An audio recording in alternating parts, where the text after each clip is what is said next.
உயர்நீதிமன்றம் அதிரடி உத்தரவு.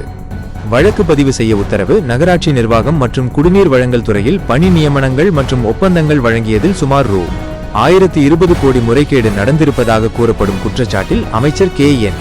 நேரு மீது உடனடியாக வழக்கு பதிவு செய்து விசாரிக்க லஞ்ச ஒழிப்புத்துறைக்கு சென்னை உயர்நீதிமன்றம் இன்று அதிரடி உத்தரவு பிறப்பித்துள்ளது. பின்னணி: இந்த ஊழல் குற்றச்சாட்டு தொடர்பாக அமலாக்கத்துறை இடி தரப்பில் இருந்து தமிழ்நாடு டிஜிபி மற்றும் லஞ்ச ஒழிப்புத்துறைக்கு பலமுறை ஆதாரங்களுடன் கடிதம் எழுதப்பட்டது. அதன் மீது நடவடிக்கை எடுக்கப்படாததால் அதிமுக முன்னாள் எம்எல்ஏ இன்பதுரை சென்னை உயர்நீதிமன்றத்தில் வழக்கு தொடர்ந்தார். நீதிமன்றத்தின் கருத்து: தலைமை நீதிபதி எம். ஸ்ரீவஸ்தவா மற்றும் நீதிபதி ஜி. அருள்முருகன் அமர்வு இந்த வழக்கை விசாரித்தது.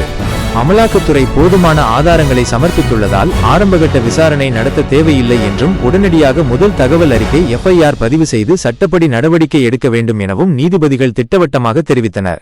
எதிர்க்கட்சிகளின் விமர்சனம்: நீதிமன்றத்தின் இந்த உத்தரவை வரவேற்றுள்ள பாஜக தலைவர் அண்ணாமலை இவ்வளவு பெரிய ஊழல் முதலமைச்சர் மு.க. ஸ்டாலினுக்கு தெரியாமல் நடந்திருக்க வாய்ப்பில்லை என விமர்சித்துள்ளார்.